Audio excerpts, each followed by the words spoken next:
There is a plant that grows faster when you forget about it.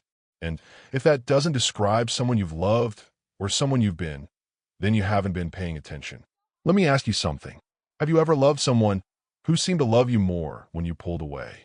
Have you ever noticed in yourself a strange comfort in distance? A quiet belief buried deep beneath your ribs that says, if I need too much, I'll lose them. Or maybe you're on the other side of that equation.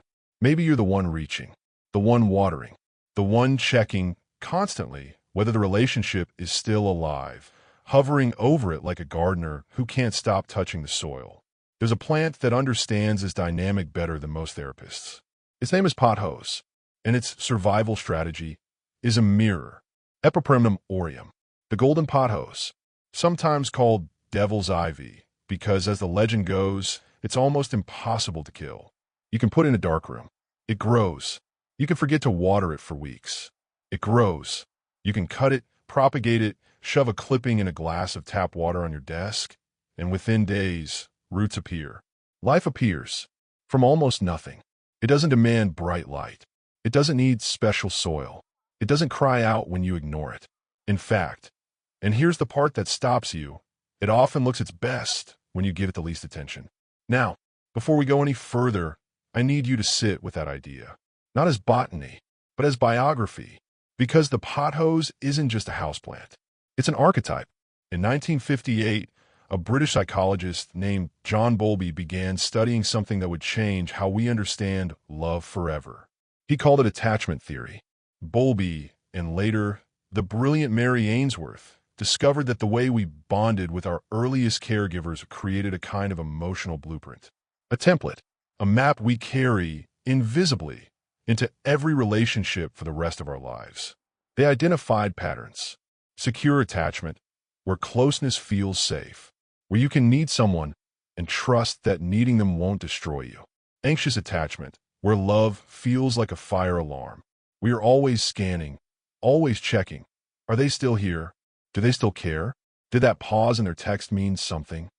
And then, there's the one that haunts me. Avoidant attachment. The avoidant doesn't run from love because they don't want it. That's the myth. That's the lie the world tells about them. That they're cold, but they don't care. No, the avoidant learned, very early, in a home where emotions were inconvenient, or where vulnerability was met with silence, or worse, with punishment. They learned that the safest way to survive is to stop reaching, stop needing, stop asking, stop watering yourself with someone else's love, because that water was never reliable anyway. Sound familiar? Sound like a plant, you know? The pothos adapted to survive in the understory of Southeast Asian forests, beneath the canopy, in the low light, in the places where resources were scarce and unreliable. It didn't choose to thrive on neglect. It learned to, because the alternative was to die waiting for sunlight that might never come. Here's where this gets uncomfortable. We live in a culture that celebrates the pothos personality. We call it independence. We call it strength. We call it not being needy. We post quotes about it. I'm the kind of person who's fine alone. We wear emotional self-sufficiency like armor and call it growth. And sometimes it is growth. But sometimes, and you know this, even if you've never said it out loud, sometimes that independence isn't freedom. It's a scar. Because here's what nobody tells you about the pothos. Yes, it survives neglect. Yes, it grows in the dark. Yes, it asks for almost nothing. But put in bright, indirect light, the kind that's warm but not harsh, and watch what happens. The leaves get bigger. The variegation deepens. Those golden streaks become vivid, almost luminous. The growth accelerates, not in a desperate, leggy, reaching for survival way, but in a full, lush, abundant way. The pothos doesn't just survive care. It transforms under it. It was never meant to live in the dark. It just learned how. And maybe neither were you. But wait, we need to talk about the other person in this story. The one who does care. Too much. Too often. Too desperately. The anxiously attached person loves like an overwaterer. They check the soil every day. They rotate the pot to make sure every leaf gets light. They mist, they fertilize, they hover. Not because the plant asked for it, but because the silence of the plant terrifies them. If I'm not actively giving, maybe it'll leave. Maybe it'll die. Maybe it'll realize it doesn't need me. And here's the cruel irony, the thing that makes attachment dynamics so painful. The more you overwater a pot hose, the more its roots rot. The love doesn't kill the plant. The fear behind the love does. Because the anxious person and the avoidant person are not opposites. They are two responses to the same wound. One learned to survive by clinging, the other by letting go. But both are just trying to answer the same impossible childhood question. Am I safe enough to be loved? So what does healing look like? It looks like the pot hose in the right environment. Not scorched by too much sun.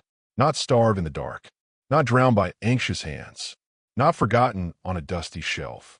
But placed with intention, in a space where the light is warm, the water comes when it's needed, and the roots have room to breathe.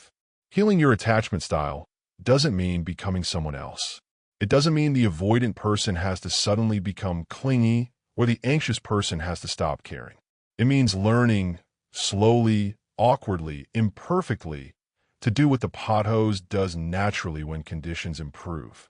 Open, grow toward the light. Not because you're desperate, but because you finally trust that the light will stay. In psychology, they call this earned secure attachment. It's the idea that even if your early blueprint was written in fear, you can, with patience, with the right relationships, with honest self-reflection, rewrite it. Not erase it. Never erase it. The old pattern will always be there, like the nodes on a pothose vine, the places where the roots once were, where the cuts were made. But from those very nodes, new growth emerges. Every single time. So the next time you walk past a pothose in a coffee shop, in a waiting room, on the shelf of someone who forgot it was there, I want you to stop. Look at it. Really look at it. And ask yourself, not, how is this plant surviving? But what would it look like if it were truly thriving? And then ask yourself the same question. Because you're not defined by what you learn to live without. You are defined by what you're brave enough to let back in. If this felt like it was meant for you today, it probably was.